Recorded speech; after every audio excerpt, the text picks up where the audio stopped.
Good afternoon, everyone. Welcome to our webinar on preparing your company for the enforcement of the California Consumer Privacy Act. I'm Andrew Baer, Chairman of the Technology and Data Privacy Practice Group here at Baer, Crossey, McDemus. And this afternoon, we are going to discuss what is probably the most important privacy topic in America right now. Last year, it was GDPR. This year, it'll be California Consumer Privacy Act, CCPA. We have a lot to go through this afternoon. We're going to talk about the applicability of the statute, what businesses it applies to, what the coverage thresholds are for application to a business, the main rights of data subjects, the main obligations of businesses, some practice tips, some business strategy. We're going to try to leave 5 or 10 minutes available at the end for questions and answers, and hopefully there'll be a number. If for some reason I don't get to your questions, happy to give out my email address and contact information at the end. Please don't hesitate to ping me to get your questions answered. What is the CCPA? I said it's so important, but what is it? It's something that was sprung on us and everybody rather quickly in 2018. It was originally conceived as a ballot initiative sponsored by an activist real estate investor who was concerned with the Facebook Cambridge Analytica scandal and the growing volume of data collected about California individuals. And basically, the California legislature, as part of a deal with this activist investor, agreed to pass this statute in a hurry in exchange for the withdrawal of the ballot initiative, which would have been more severe. The statute was enacted on June 28, 2018. It was amended on September 23rd of last year, and there is a continuous amendment process going on to this very moment. Continuous because since the statute was essentially written in a week and a half, it's got lots of ambiguities, inconsistencies, provisions which didn't necessarily get full stakeholder input among privacy advocates as well as the tech industry. So they passed it in a hurry with the thought that they'd have a year or more to amend it. So it is a fluid, constantly moving target. It establishes a comprehensive consumer privacy framework, the first in the United States. So what do I mean by a comprehensive consumer privacy framework? Well, until now, privacy regulation in the United States targeted, both the federal and state level, targeted specific types of data, such as HIPAA covering protected health information, or the Gramm-Leach-Bliley Act covering financial information relating to consumers of financial services. There are also state data breach notice statutes in 50 states, as well as a couple of other privacy statutes in Nevada and Vermont and other places. But there was not a GDPR type of framework covering the broad processing, disclosure, sale, collection, and use of personal information. So as I mentioned, this was partly a response to the Facebook Cambridge Analytica scandal, and it was partly a response to the GDPR in Europe, which became live in May of 2018. CCPA is sometimes colloquially referred to as GDPR light. It does have a lot of common elements of the GDPR, but as we'll discuss at the end of the webinar, it's not exactly congruent. There are some differences in some areas where it's more restrictive, some areas where it's less restrictive. It creates new rights for California residents with respect to the collection, sale, and use of their personal information, and imposes corresponding obligations on covered businesses. And we'll discuss what all of that means in a second. It is very, very sweeping, so it will impact thousands of companies in this country and around the world who are interacting with individuals in California. The effective date of the statute is January 1st, 2020. The Attorney General of California is supposed to issue implementing regulations and interpretive regulations. Those are currently expected to be issued in the fall of 2019. But to be very honest, nobody exactly knows when they'll be available. At the moment, as the statute currently stands, Attorney General enforcement will begin on July 1st of next year, although as I mentioned, there is some possibility that date could change. Is my company subject to the CCPA? So what types of businesses are covered by the statute? So a business that collects personal information or on behalf of which personal information is collected, the business must determine the purpose and means of processing of the personal information. And that is a GDPR type of requirement. It aligns with the GDPR notion of a controller, somebody who collects data essentially for its own business purposes, as opposed to, say, a service provider, which is a business that collects data to perform a service for a covered entity. Service providers do have a few limited obligations under the statute, but by and large, the statute covers businesses that engage or employ service providers who determine the purpose and means of processing. Business has to do business in California. And here is probably the most relevant part of the coverage requirement in determining whether your business is covered or not. So the business has to fall into one of the three following categories. It has to be for-profit business, as I said, has to have an annual gross revenue of $25 million, or it has to receive, buy, sell, or share for commercial purposes the personal information of at least 50,000 California consumers, households, or devices, or it has to derive at least 50% of its annual revenues from selling personal information from California consumers. And as we will discuss in a minute, selling under the CCPA doesn't mean just the traditional notion of selling, exchanging data for money, but rather exchanging data for anything of value. It's a very broad definition of sales. So you have to fall into one of those three categories in order to be covered by the CCPA. That currently excludes a lot of small businesses, which for the moment, small and emerging growth businesses, which for the moment might seem good, but it also imposes an obligation to monitor your growth and your interaction, your touch with California consumers, because you don't want to go over that threshold and not know about it and then be subject to the compliance obligations. The CCPA also applies to parents and subsidiaries of a covered entity that share common branding with that entity. So what is personal information under the CCPA? And here the CCPA adopts a GDPR type of definition of personal information that is much broader than the definition of personal information currently used under U.S. state data breach notice statutes and other privacy statutes. Information that identifies, relates to, describes, or is capable of being associated with, or could reasonably be linked directly or indirectly with a particular consumer or household. Gotta love that legalese there. And that describes almost anything in the world. The important thing to note right off the bat is it goes well beyond what we would consider traditional personally identifiable information, like a name or a social security number or credit card number or something like that. Without limiting that broad definition, the CCPA identifies a specific list of categories of personal information that are covered by the statute. This is a non-exhaustive list.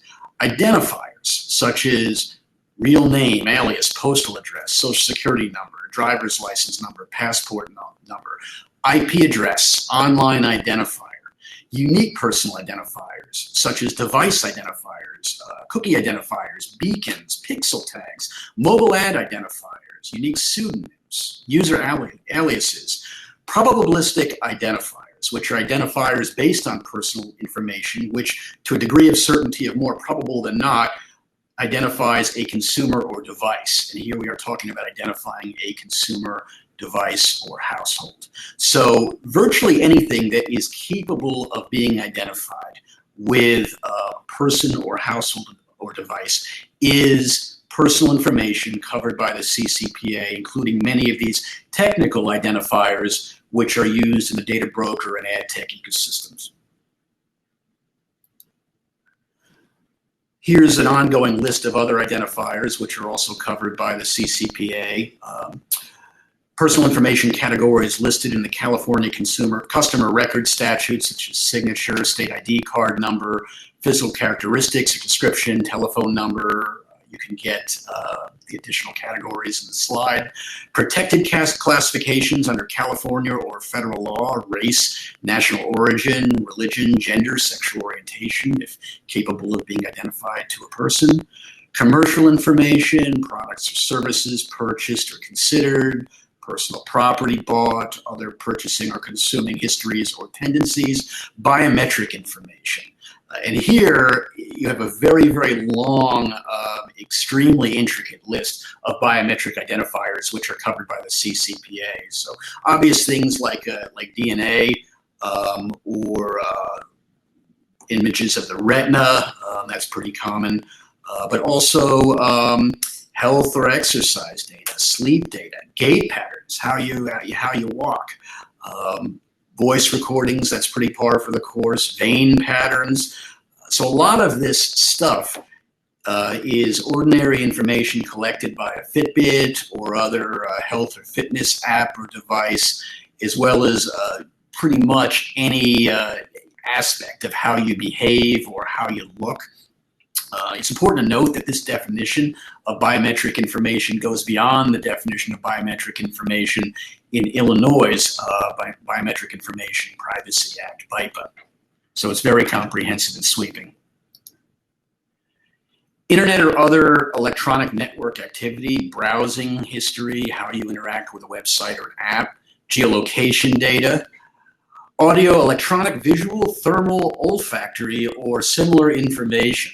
Olfactory meaning smell, how a person smells, is covered by the CCPA. Professional or employment-related information, although it's important to note that there's an amendment under consideration that will exclude certain information relating to employees and job applicants from the definition of consumer information. Personal information. It's currently moving through the California legislature, but hasn't been enacted yet. Education information. Number 11 is also important. Inferences drawn from any of the above categories to create a profile about a consumer reflecting their preferences, characteristics, psychological traits, predispositions, behavior, attitudes, intelligence, ability, or aptitude. So if you have algorithms or machine learning that are used to create profiles, predictive profiles, that those profiles in themselves are covered as personal information under the CCPA. What is not personal information under the CCPA? Here you don't have 11 categories. You have a much more select list. Information that is made publicly available from federal, state, or local government records. De-identified consumer information. Let's drill down on what exactly we mean by de-identified consumer information, because the matter of practice in contracts and negotiations, discussions involving personal information or consumer information. A lot of times I hear folks say, well, it's de-identified, therefore there are no privacy issues, it's not covered by the statute. Like the GDPR, CCPA has a very precise and restricted definition of de-identified. Information cannot reasonably identify, relate to, describe, be capable of being associated with, or be linked directly or indirectly to a particular consumer, provided, and this is an important provided, that the business that uses it has implemented technical safeguards and business processes to prevent re-identification or accidental disclosure, and the business does not attempt to re-identify it. So if I have a data set that in itself is de-identified, but could be used to re-identify consumers by combination with another data set or some other business process, and I don't do anything as a matter of business process to prevent that combination or re-identification from occurring, that so-called de-identified data set is not de-identified under the CCPA. You really have to essentially make it unre-identifiable. Aggregate consumer information is also not covered. Information relating to a group or category of consumers from which individual identities have been removed that is not linked or reasonably linkable to any consumer or household, including via a device. So to give you, an example, if I give you a data point, 5,000 consumers bought this particular product. That's aggregate consumer information. It's not covered by CCPA. Health information and healthcare provider information covered under the California Medical Statute or HIPAA. The federal statute is excluded. Information collected as part of a clinical trial subject to the common rule or other federal or international regulations governing clinical trials. The thought is that if there's another regulatory regime governing the use of study data in clinical trials, there is already a robust privacy rules in place governing informed consent, equivalent or more robust protections to CCPA. That's why that is excluded. Personal information protected by the Gramm-Leach-Bliley Act or Consumer Financial Information Privacy Act. So consumer NPI in the parlance of the Gramm-Leach-Bliley Act. But it's important to note that even though it is not information subject to the Gramm-Leach-Bliley Act is not subject to the disclosure and opt-out and opt-in requirements of the California CCPA, the private right of action for data breaches, which we'll discuss later in the webinar, is still applicable if information covered by the Gramm-Leach-Bliley Act is disclosed in an unauthorized fashion because the person holding it didn't use reasonable data security measures. Similarly, personal information protected by the Driver's Privacy Protection Act of 1994 is excluded from the general notice and opt-out obligations of the statute, but it's still covered by the private right of action for data breaches. Again, if the holder of that information doesn't use reasonable data security measures and it's subsequently disclosed in an unauthorized fashion. So who are consumers? Consumers are virtually anybody who has a touch with California. Consumers protected by the CCPA are natural persons who are California residents for tax purposes. So this includes every individual who is in California for other than a temporary or transitory purpose, and every individual who's domiciled in California who is outside the state for a temporary or transitory purpose. So if I travel to San Francisco, I'm domiciled in Philadelphia. If I travel to San Francisco for a business meeting for a week, my data is not covered by this. But if I go there to live, even if I don't change my driver's license or whatnot, then my data is covered. So what activities by a business using a consumer's information are covered by CCPA? Basically three things: collection, sale, or disclosure of that information for a business purpose.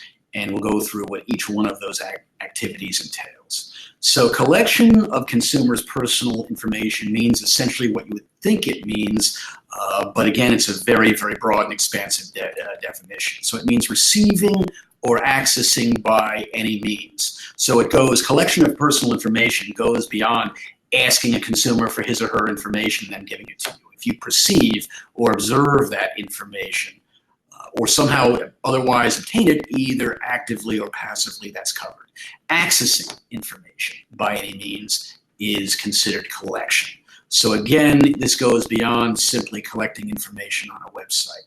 I should also note that CCPA is not just an online statute. So if you collect information by any means, even old school brick and mortar collection of paper, that's covered by CCPA. Even though the statute has the tech industry in its crosshairs, it's certainly not limited to the tech industry. Sale of consumers' personal information. There are very specific data subject rights applicable to the sale of personal information. The highest degree of CCPA compliance obligations governs the sale of consumers' personal information. Definition appears on this slide. What's really important to take home from this, and I'll give you the 20,000-foot view.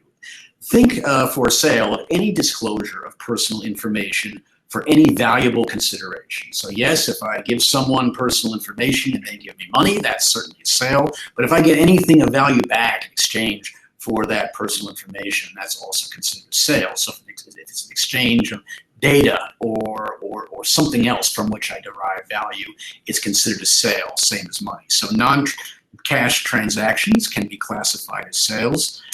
And as I said, the sales of consumers' personal information are subject to the most onerous requirements, compliance obligations under CCPA, so certain notice obligations.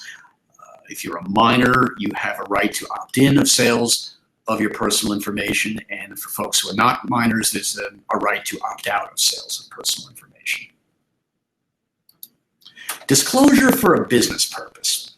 Let me unpack this a little bit, since it's a concept that really doesn't have a corresponding equivalent in GDPR and other privacy laws. So this is what I would say an intermediate category of transacting in personal information, which doesn't have the very high degree of scrutiny and compliance obligations associated with a sale of personal information, or somewhat lower obligations, but the statute sets out a very precise definition of what is a disclosure for a business purpose. So it's important to make sure that whatever ways you transact in or disclose personal information, if it's not a sale, you can fit the statutory meaning of disclosure for a business purpose. So disclosure of information is disclosure for use related to the business's or service provider's operational purposes or other notified purposes, reasonably necessary and proportionate to achieve the operational purpose for which the personal information was collected or processed,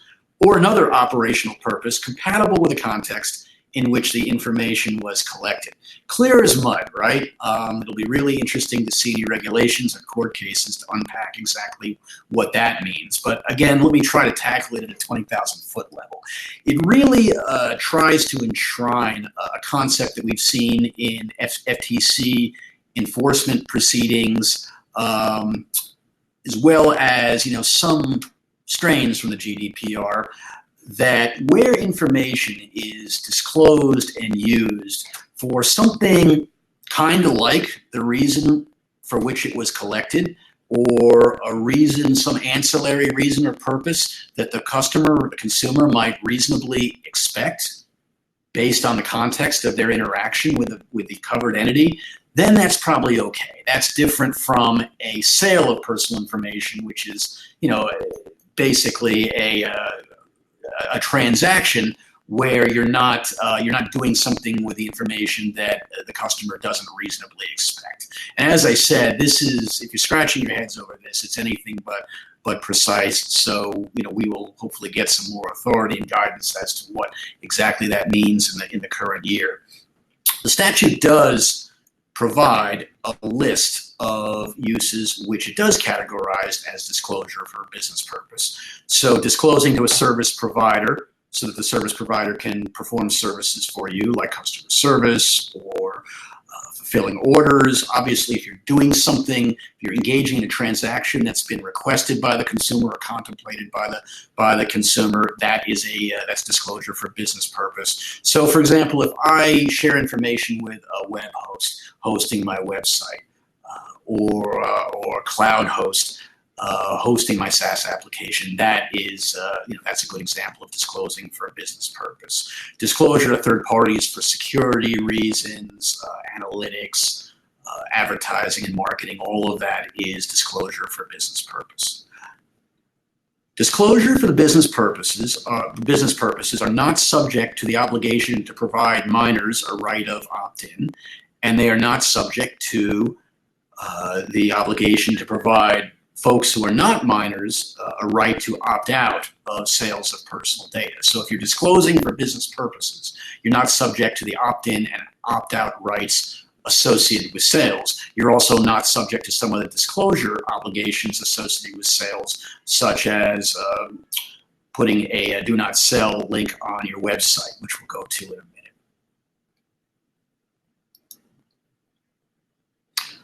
Are there any activities which are not covered by the CCPA? Okay, we talked about collection, we talked about sales, we talked about disclosure for business purpose.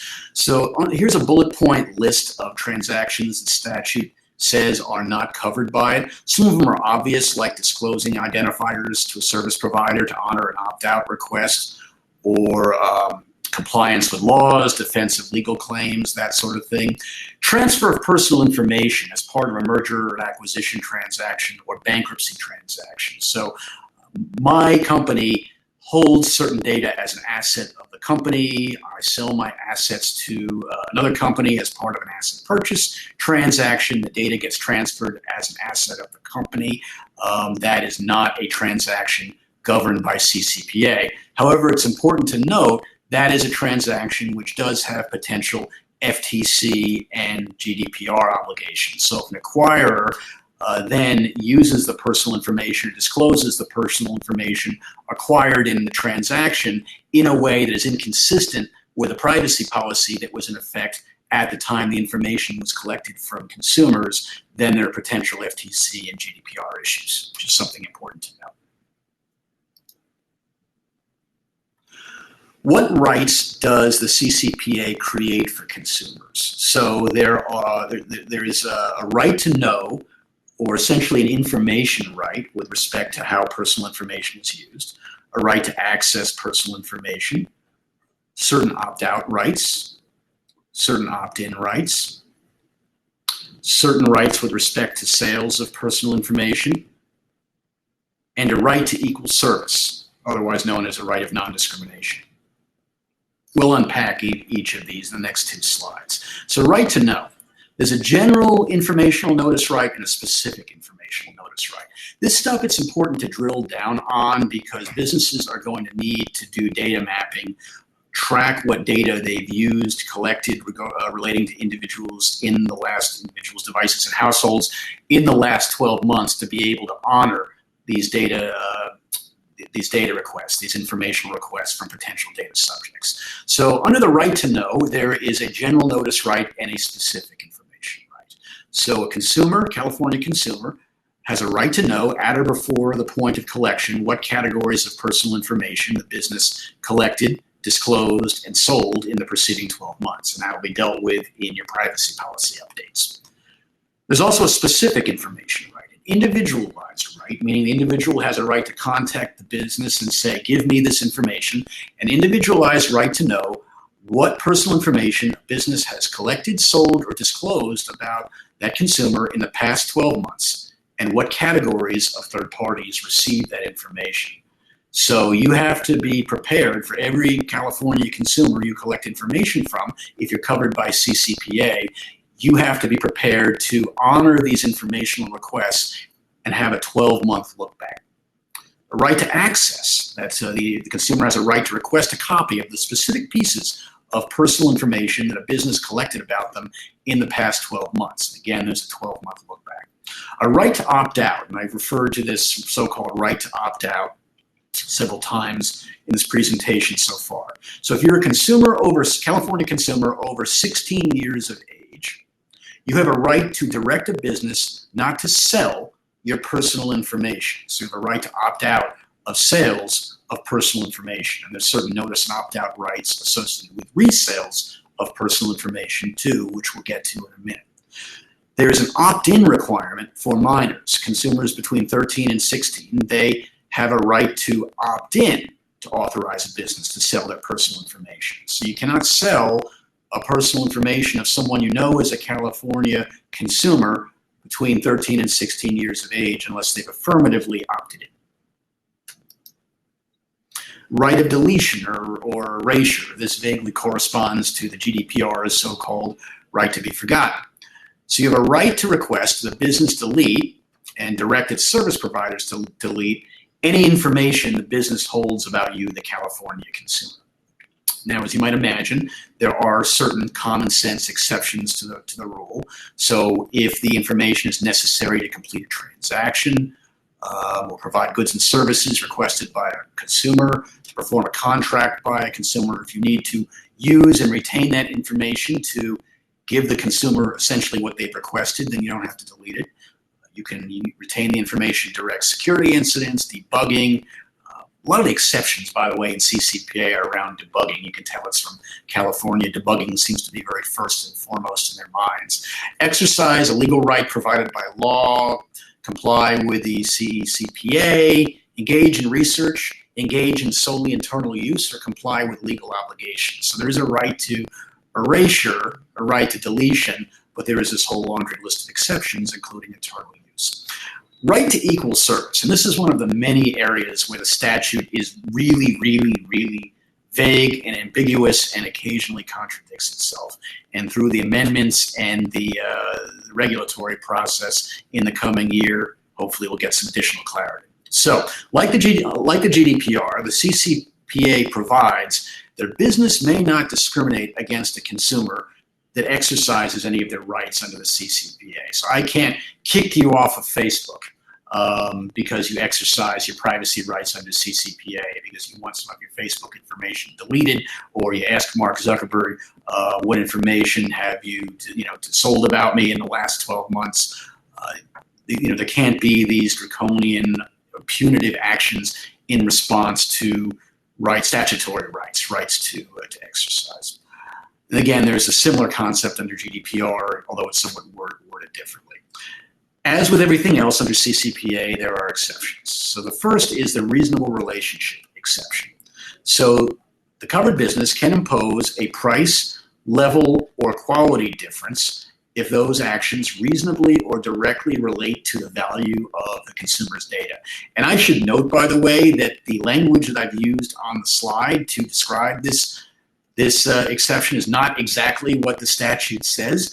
It's language that reflects the best consensus of the legal community at this particular point in time, what the statutory language might mean. Nobody really knows exactly what it means because it's so garbled and convoluted. But there is this general concept that there can be changes in quality, price, level, again, if it's correlated to the value of the data.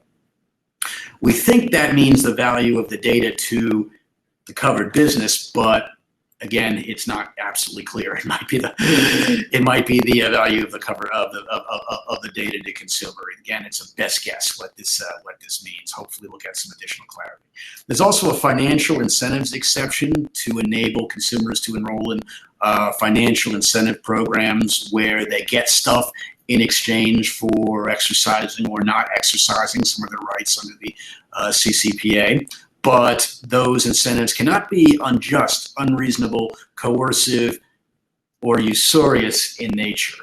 And again, it's anybody's guess what exactly that means. So what obligations does the CCPA impose on my company? We've already discussed the data subject's rights, the consumer's rights. So now we switch to the other side of the equation. What do I have to do if I'm a covered business?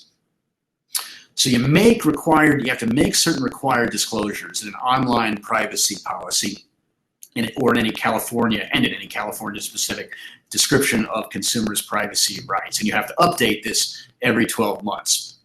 And on this slide, you see the list of information. Categories of PI collected in the last 12 months, categories of PI sold in the preceding 12 months, categories disclosed for business purpose, corresponding to the three types of business activities covered by CCPA. There have to be affirmative statements of the consumer's right to know, access, opt out, delete, and get equal service under the CCPA, and whether any financial incentive programs are offered. If they are, you have to disclose the material terms. With respect to non-discrimination, you have to inform consumers of their right not to be discriminated against for exercise of their rights under CCPA. Currently, and I say currently because there's an amendment that is tinkering with this, 2 or more designated methods to submit requests to exercise CCPA rights. It must include currently a toll-free telephone number and a web address.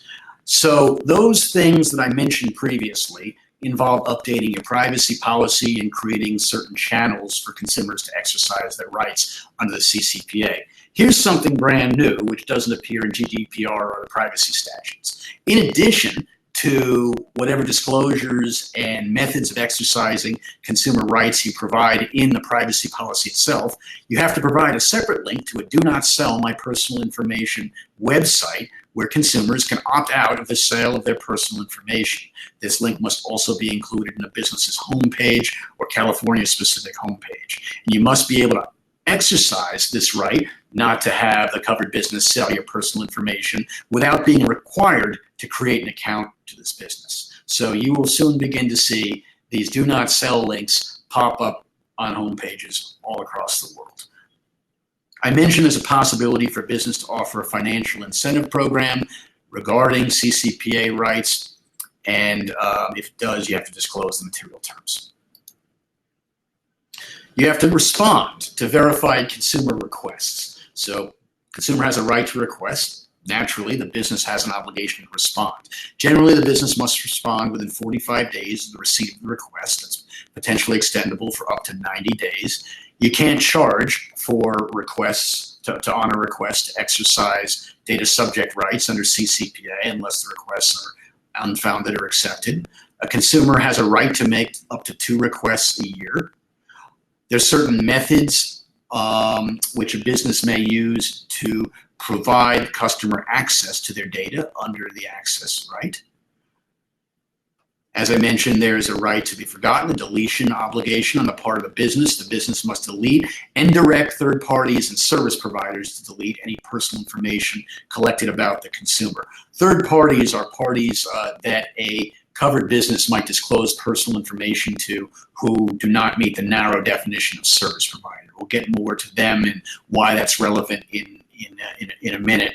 But the important takeaway here is you have to be able to flow down a deletion request to people that you've disclosed that personal information to, which requires updating your contracts to ensure that those service providers and third parties honor that request.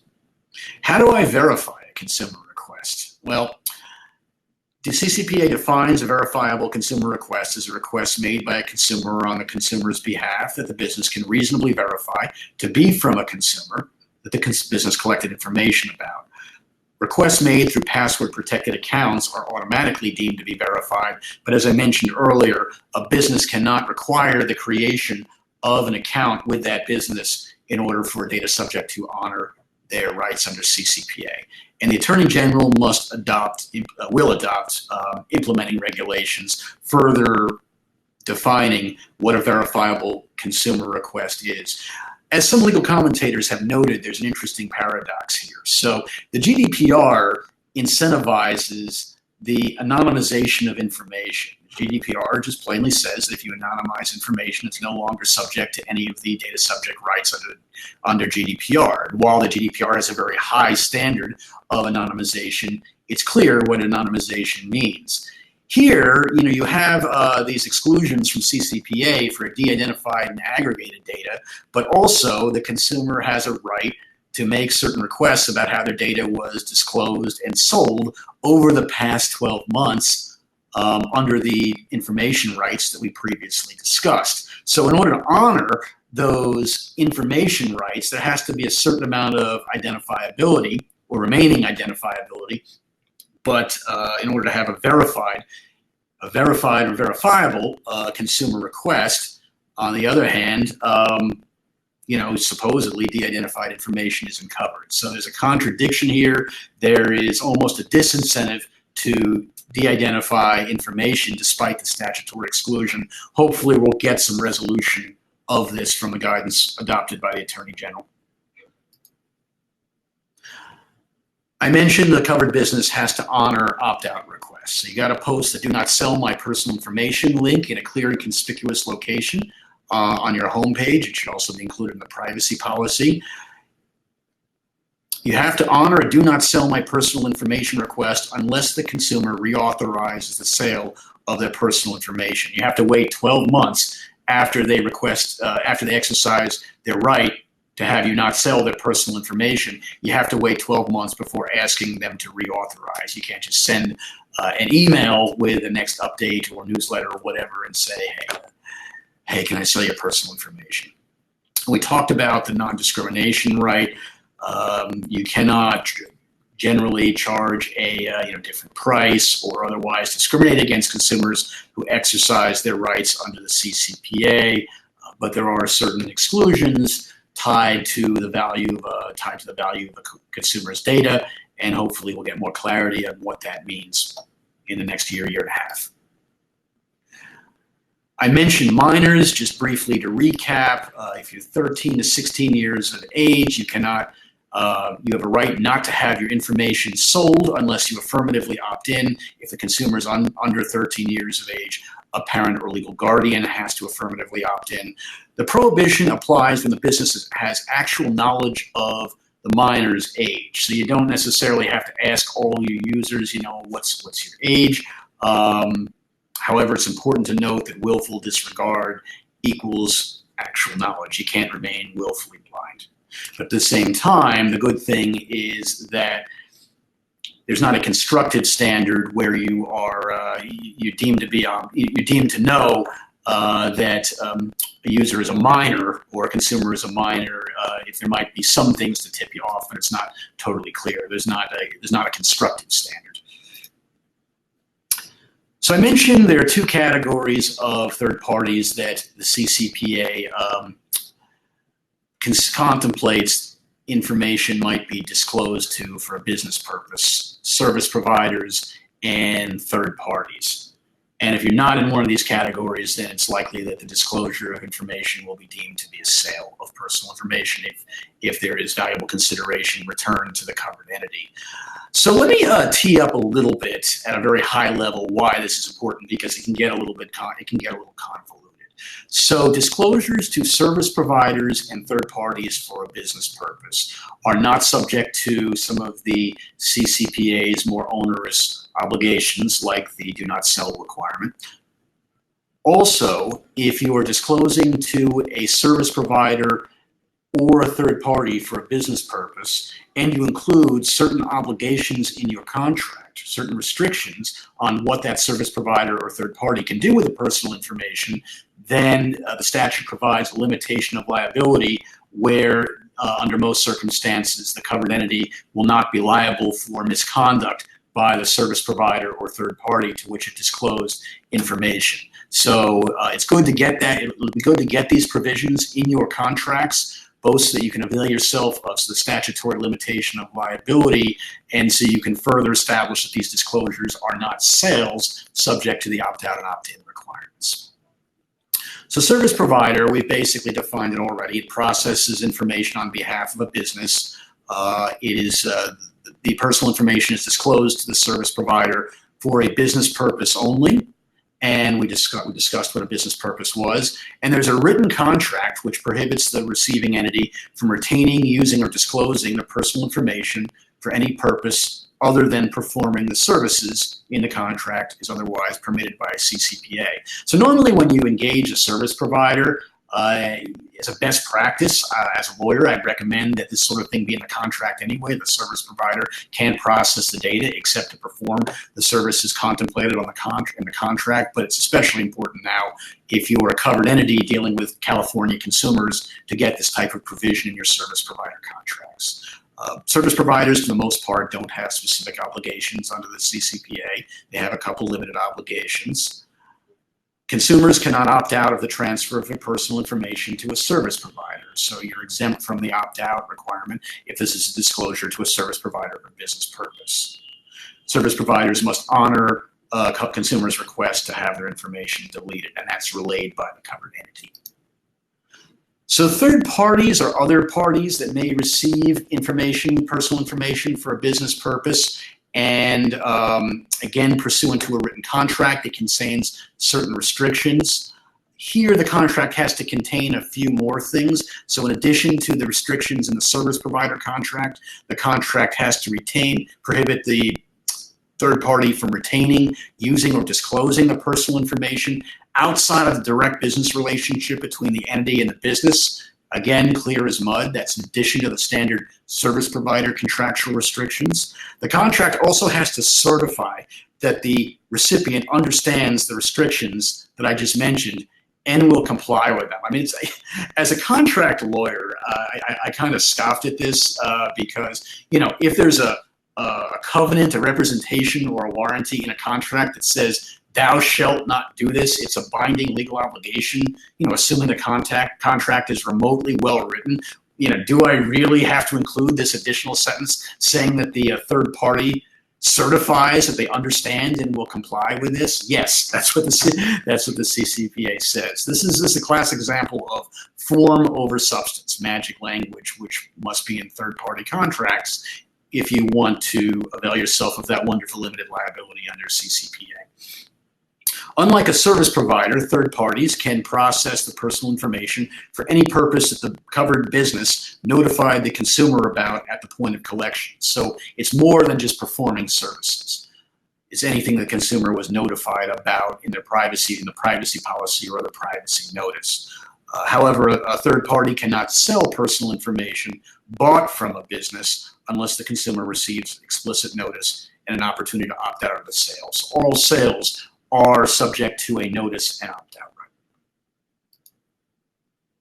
So I mentioned these contractual provisions, and again, just to recap what I previously said, the significance of these contractual provisions is that it establishes certain disclosures as not sales of personal information, not subject to the more restrictive obligations applicable to sales of personal information, and it helps the service provider, it helps the covered business avail itself of the statutory limitation of liability if you have what you need in the written contract. It is not a violation of the CCPA not to have this stuff in a contract, but if you want to later claim the statutory limitation of liability or argue that a particular disclosure of information is not a sale, you should have this in the contract. Let me dwell a minute longer on the limitation of liability since I've mentioned that a number of times. So a covered entity, if it follows the requirement to have certain restrictions in its written contract with a service provider or other third party,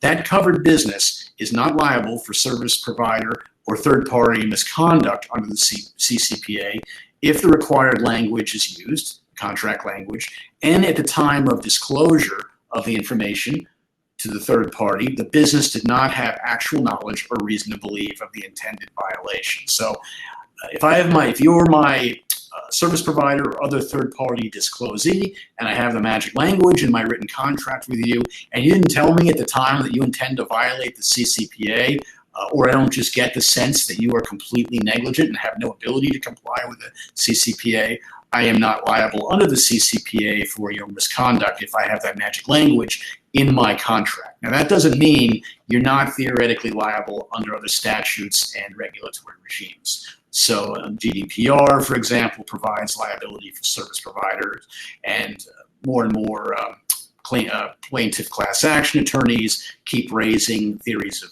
negligence, common law negligence for failure to monitor or supervise service providers. So, and other third parties, the FTC has brought enforcement action proceedings against companies that disclose information to other companies and then just wash their hands of the disclosures and don't do any due diligence on how the third parties may use this information. So the important takeaway here is this limitation of liability is a great thing to have. You should update your contracts to make sure that it's codified, but that doesn't mean you can just put language in a contract and wash your hands of your service providers and exercise no other oversight of them. So what happens if my company is not CCPA compliant? You're going to be shot at dawn. No, just kidding. There's going to be administrative penalties, except for the private right of action for data breaches, which we'll get to in a minute. All enforcement proceedings under CCPA must be brought by the California Attorney General. There's no general private right of action under CCPA. There's a 30-day cure period. The AG must give you notice of the violation in 30 days to cure. If the business does not or cannot cure the CCPA violations, the California AG may seek civil penalties of up to $2,500 per unintentional violation or up to $7,500 per intentional violation. It's important to note that there was an amendment that was going through the California legislature, seemingly dead at the moment, although it may eventually be resurrected, to apply the private right of action to all violations of the CCPA. The California AG was in fact pushing this amendment because he frankly admitted that his office does not have the resources to administer and enforce the statute, so he wanted the class action plaintiffs bar to do it for him. Fortunately for covered businesses, that amendment has not passed, so generally no private right of action. There is a private right of action for data breaches which result from a covered business's failure to maintain reasonable security procedures and practices.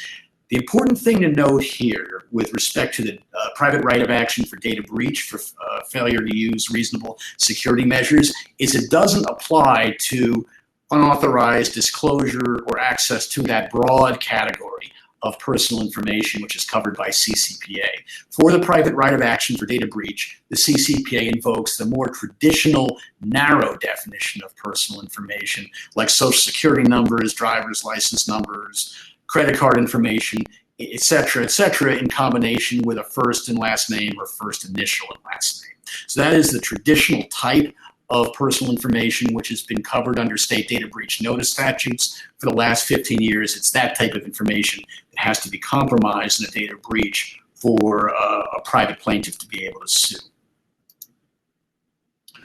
Potential damages for the private right of action under the CCPA include statutory damages of up to between $100 and $750 per consumer per incident, or actual damages, whichever is greater. There's a possibility for an injunction or any other relief a court deems proper. So this is going to be an invitation to the plaintiff's class action bar in the event of data breaches where, especially where there's any kind of whiff that reasonable data security measures weren't used. Because if 1 million people's data was compromised, multiply that by statutory damages between $100 and $750 per California consumer, you can do the math. As with the Attorney General enforcement proceedings under the CCPA, there is a cure period before there can be a private right of action brought. There has to be a 30-day notice period, an opportunity to cure before a private right of action is brought. And the private right of action can only be brought if the business does not or cannot cure the violation within the 30-day period. Again, if a data breach has already occurred, it's unclear exactly what a cure means. Business also, to avail itself of the cure right, it also has to provide an express written statement that it's cured the violation and that no further violation shall occur. For the next couple slides, I have some comparisons of the data subject rights under GDPR and CCPA. In the interest of time, I'm not going to go over this in depth. You can look at it. We'll make sure that everybody who's attended the webinar gets a copy of these slides. But it's important to note that if you comply with the GDPR, that doesn't mean you're all set for CCPA. There are a number of rights under the CCPA, such as these very specific notice and do not sell rights that do not have a corresponding equivalent under the GDPR. So if you're GDPR compliant, you certainly have maybe a 60 or 70% head start in complying with CCPA, but you still have some work to do. So how should I prepare for 2020 now that we've gone through what CCPA means and whether you're covered and what the specific obligations for the business are? I'd like to take a moment or two to address coverage issues. So you have to have the ability to determine whether your business is covered by the CCPA or not. If you don't have that ability, develop it by mid-2020, when enforcement actions could theoretically start to be brought. But there's an interesting marketing / mission statement type of issue here, in addition to the legal compliance issue. A business should do some soul searching to determine whether you're going to extend CCPA rights to all individuals. So maybe you have to, because you don't have the practical ability to distinguish between California individuals and individuals from out of state, so you may be obligated to as a matter of course if you're covered by the CCPA. But let's say that you have the necessary data mapping procedures and data tracking to be able to know and detect who's from California and who's not. There's really a statement about what you want your relationship with your customers and users to be. And this is what I mean by this. So, as with under GDPR, you're not obligated to apply this to everybody across the world. But there are very specific notice and other obligations associated with CCPA along with GDPR. Very, very prominent, clear and conspicuous notice obligations under CCPA, in addition to the do not sell link that we previously discussed. Think about how your consumers and users might react if they look at your privacy policies or they look at your homepage and see a completely different and more robust set of consumer rights for people from California versus from people who are not from California. How are they going to react to that? Is that going to send the wrong message? So in addition to the marketing purpose, there's also the issue of whether or not compliance with CCPA for everybody across your entire customer or user base might help you get a jump start on complying with other statutes which are beginning to be passed in Nevada. One was a do not sell statute was just passed in Nevada, and New York State is considering considering a GDPR type of regime. Washington State was considering a GDPR type of regime that may move forward. So if you're not complying with California for everybody, it's quite conceivable that at some point soon in the next year or two, you might need to comply with California type requirements in other states. So rather than having a different compliance regime for everybody in each of 50 states, as well as in Europe, maybe it would be good to apply a certain minimal level of compliance across your entire customer or user base and then tweak it as necessary for specific states. You may save compliance costs as well as send a more reassuring and consumer-friendly message to your customer base. You should determine what types of personal information are collected, whether they include any information under any category of CCPA, where and how do you collect this information, for what purpose, whom do you share it with. So you can look at these slides, but basically you have to engage in some serious data mapping and implement a 12-month running look back to be able to honor these consumer access requests, which you know are going to come at some point after January 1st, 2020.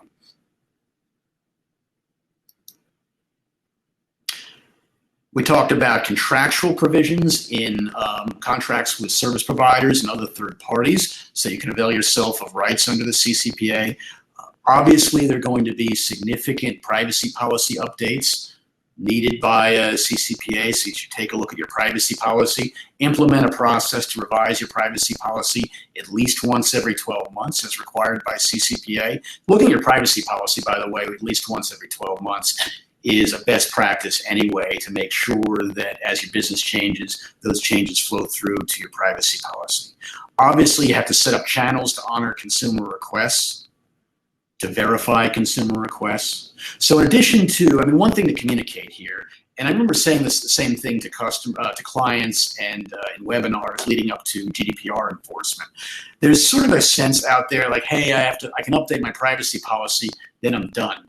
Unfortunately, that's not the case. You need to have contractual changes with your with your service providers and other third parties that you disclose personal information to. You have to set up an internal regime to be able to honor data requests, to know where your data is stored, for example, if there is a deletion request, all of that stuff. We talked about the opt-outs, ability to honor opt-outs. You have to have a do not sell my personal information link. You should assess your security measures so that you're not hit with a private right of action for a data breach. And if you are, you're in a good position to say that you're not liable for those statutory damages. Review your written information security plan. Conduct risk assessments periodically, at least once a year. Implement a data breach incident response plan. Implement a vendor risk management program.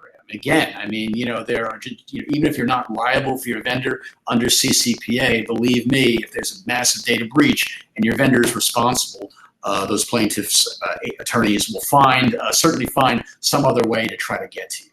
Train your employees about their CCPA compliance obligations and how to handle consumer requests. As an optics matter, in any litigation or in any enforcement proceeding brought by the California AG, the worst position that you can be in is not looking like you have a process. I got this consumer request and I didn't know what to do with it, or it just got lost.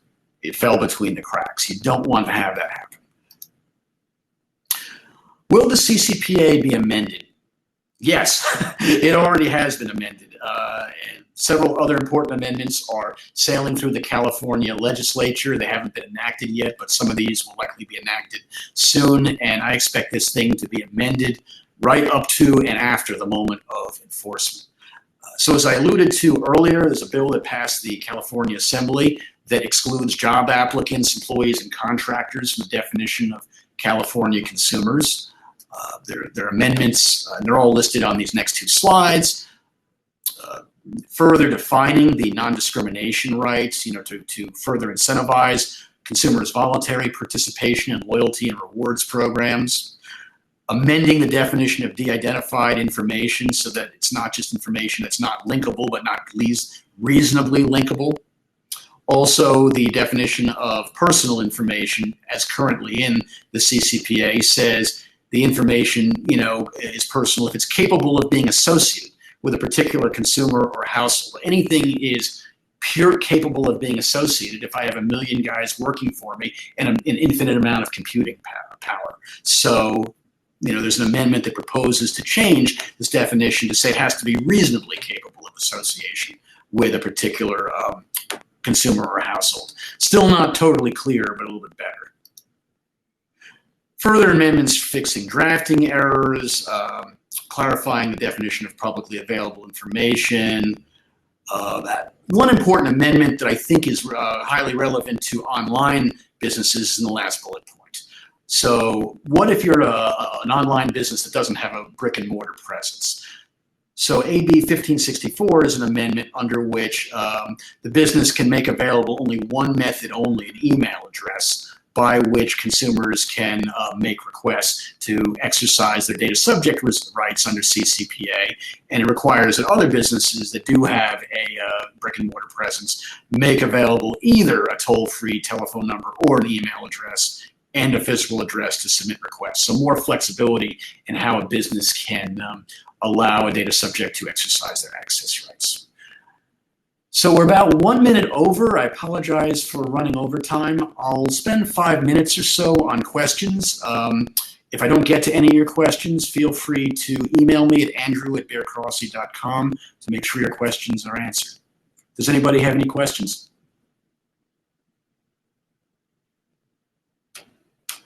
Are there any questions?